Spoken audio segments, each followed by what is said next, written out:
Heyo everyone, this is Risemonger signing on.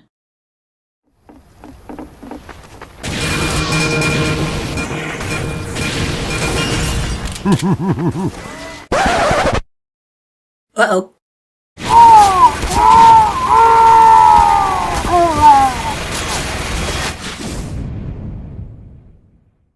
Oof.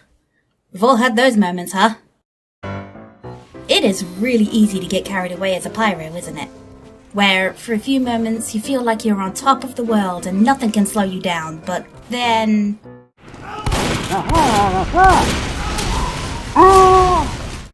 Yeah. The truth is, we are not as powerful as some people make us out to be. Sometimes we just die in the most undignified of ways. But that doesn't mean we cannot play into the illusion. What do I mean by this? Well, my fellow playground dwellers, take a seat and listen up, because I'm going to teach you how to manage your ammo. So things like this doesn't happen to you.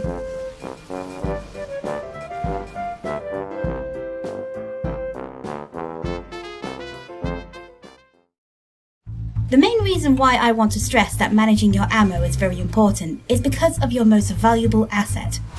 Hey! Air blast. Without air blast, pyros are incredibly vulnerable and may as well have the consistency of wet toilet paper for how quickly we get ripped apart. So you must take care of your ammo like it's your child. Let me give you the rundown for all you baby pyromanes out there. When wielding particular flamethrowers, you have to make sure you know how they work. Taking 5 minutes to read a weapon's description will save you some frustration in the future, because the amount of ammo points a single air blast costs will determine the direction of every encounter you'll face in-game. Also, as I've mentioned in my previous Pyro's Playground, take the time to explore the maps so you can make a mental tally of where the ammo packs are. This could come with the added bonus of finding health packs too, which will save your life in the long run. With all that in mind, have a look at this. Every flamethrower is capped at 200 points of ammo apiece. Seems perfectly reasonable, right? Well, you'd be amazed how quickly that counter ticks down between each flamethrower. For example, the stock flamethrower costs 20 points of ammo per air blast, whilst the bat burner costs 50. On top of everything else that a pyro has to do, 200 ammo is really not that much when you think about it. Managing such a wild card is a process you have to constantly think about. You always have to keep an eye on that little ammo counter, even in the heat of battle. In that instance, my word of advice is to not be afraid to get the heck out of dodge if you so much as see your ammo counter blink into the red. I say this because not every aspiring pyromane will have a mental tally of how much ammo they're using. That's just asking too much of a new player. So for all you baby pyros out there, the second you see a flash of red on the bottom right of corner of your HUD, just get the heck out in any way you can. And if you make it out alive, retreat, find the nearest available ammo pack or dispenser, and return to the front lines. Now for you more advanced pyros who actually know a thing or two, when air blasting and spy checking comes into play, this is where things become more interesting. WM1 isn't the only thing happening here, folks, trust me on that. On top of the 2 buttons of doom, we also have the giant task of managing projectiles, putting out burning teammates, and the oh so important job of spy checking. With all of this on top of having to simply attack the other team, you find your ammo depleting faster than my fate in the British Parliament. First and foremost, let's tackle one of Pyro's most important jobs, spy checking. No!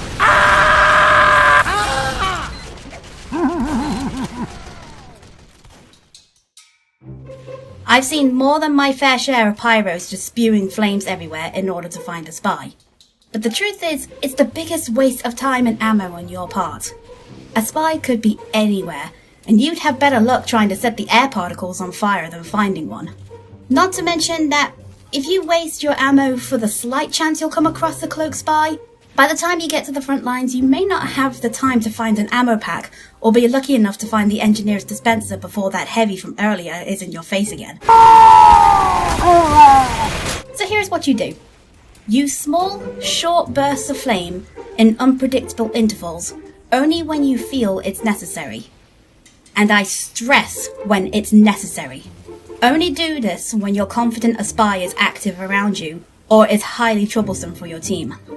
The rest of the time, just keep your movement unpredictable and use your eyes to check everywhere around you. Once you find a spy, either by chance or already going for a backstab, then go ham. Air blast him once to throw off his aim, then light him on fire so he can't escape easily. Bear in mind though, our focus is just on revealing a spy. Dealing with them is a video of itself and we'll cover it another time. Now, when it comes to the attack, I've noticed a lot of pyros tend to forget they have a secondary while at a distance.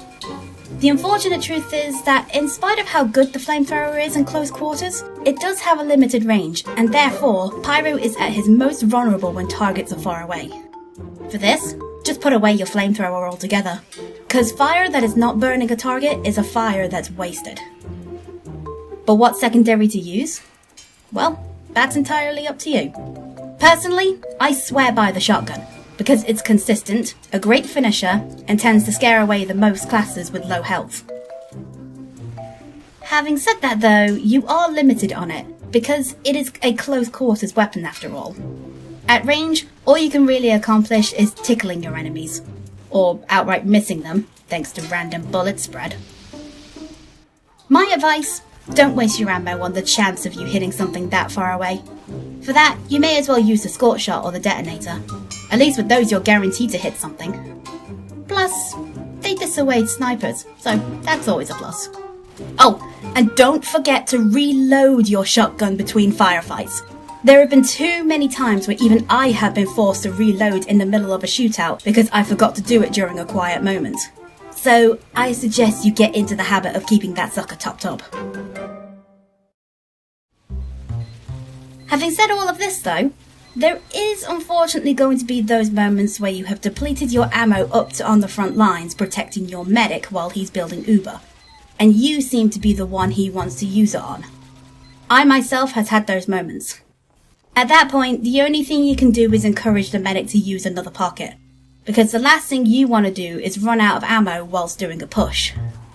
In fact, now that I'm thinking about it, just try to encourage your medic not to Uber you unless he really has to.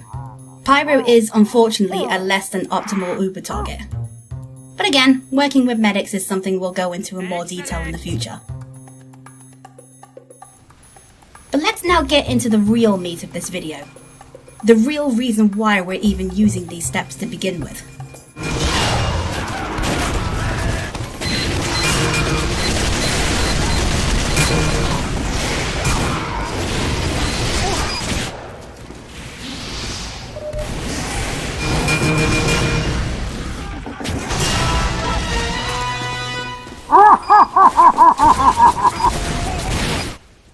Let's talk about air blasting. Now, for the benefit of the baby pyros who don't know, air blasting is used for three crucial things: pushing back enemies, extinguishing teammates, and reflecting projectiles. The unfortunate thing is, air blast is the one thing that eats up the most ammo the quickest, and just mindlessly spamming it for every little thing is useless in the end. So we need to know when and where to use it. When pushing back enemies, I suggest you reserve your air blast for when you feel like you or your teammates are in immediate danger. So let's say a heavy has jumped right into your face. You can't go toe to toe with a heavy, he simply out-damages you, and it'd be more likely you'll die. But there will be that slight chance that you'll survive if you air blast him away. To do this, aim for his feet so he's sent into the air. Also, if you're in an enclosed environment or an area with multiple levels, air blasting enemies behind corners or off edges gives you the opportunity to make a getaway. Frankly, when it comes to saving your own or your teammates' lives, reserving your ammo becomes a low priority, as at this point the odds aren't really in your favour. It's kind of a last resort tactic, like a medic going for their melee while they're being chased. It's likely you'll die, but there is that slim chance you'll survive, and by that point you'll be retreating anyway, so you may as well find ammo while you're running away. Same thing when dealing with an Uber. As you're the only class that can knock it back most effectively, it's more likely that you'll die to it. To that end, you may as well forego trying to preserve ammo and do your best to attempt to ruin the push. Moving on to extinguishing teammates, Yet again, you cannot very well spam the air blast to help everybody. I know there's an inbuilt instinct in many of us to try to help as many people as possible, but frankly, all that would do is hurt you in the long run. Therefore, you'll have to prioritise who will be extinguished. The problem with that is, who to choose to extinguish. Well, the easiest answer is to extinguish the medic. Medic's passive healing is good, but against Afterburn, it's not very helpful at all. So give the medic a hand by extinguishing him, and he'll deal with everyone else who's on fire. Look after your medic and he'll look after you and all that jazz. Aside from that, try to extinguish the teammate that is more likely to die from burning first. That is, of course, if they don't run away from you. I am on fire! I'm burning! I'm burning! And finally, let's talk about projectiles. For all us advanced pyros, I know there's a huge surge of dopamine whenever we hit successful reflex, but the fact still remains that we can't just sit back and waste our ammo trying to catch every single one.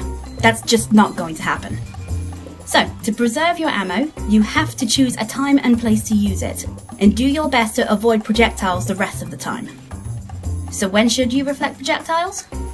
Quite simply, when absolutely necessary. For instance, when you're protecting your NG or medic, or when you really need to save your own life or the lives of nearby teammates. And absolutely try to reflect crits away. Nothing is worse than when you're in the centre of a push only for one Crockett to ruin everything. Of course, all of this is assuming if you're being a team player. If you're out being a lone wolf, then the only person you really need to protect is yourself. But even still, having high ammo is a must, no matter your playstyle. Just try to keep your ammo away from the red, preferably over 100. If you go any lower, you may as well back out and find an ammo source. But the most important thing you need to remember above all else is that you should never use fire. Wait a minute, that's terrible advice. Who's been messing with my script? Oh no.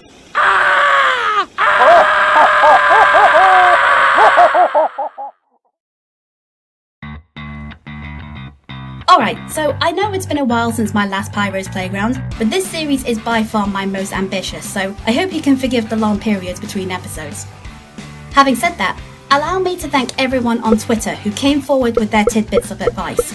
I'm fairly certain I wouldn't have had half of these pointers in here if it wasn't for their help, so thank you guys. Also, massive shout out to my friend Willustrator who animated the SFM skits, so thank you Will, couldn't have done this without you. And finally, a huge thanks to you guys for watching and supporting me throughout this whole endeavour. I really wouldn't be where I am today without your support and lovely comments. And finally, I think it's high time I mentioned that I do have a Patreon. I don't expect a whole lot where I am at the moment, but I figured the more ambitious these types of videos will become, the more support I'd need. So a big shout out for my current Patreon, Blaze, on the Discord, who also gave me a great idea for the video. Also, don't forget to have a look at my Twitter and Discord as well. And that about wraps it up. So thank you all so much for watching, and I hope to see you in the next video. In the meantime, this is Risemonger, signing off.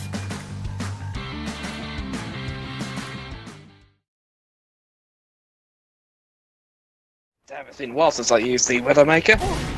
Oh, do it. Oh, do it. What? Speaking of, we played heavy last round. Thanks for the, helping me get all my bonuses completed. You actually killed him, dude. Oh my god! Okay. Holy Jesus! What? Oh! I ran away! No, sweet Mary Joseph! Holy fuck! That's why I ran! That never sense! The migration! Thank goodness for air blast! Holy Jesus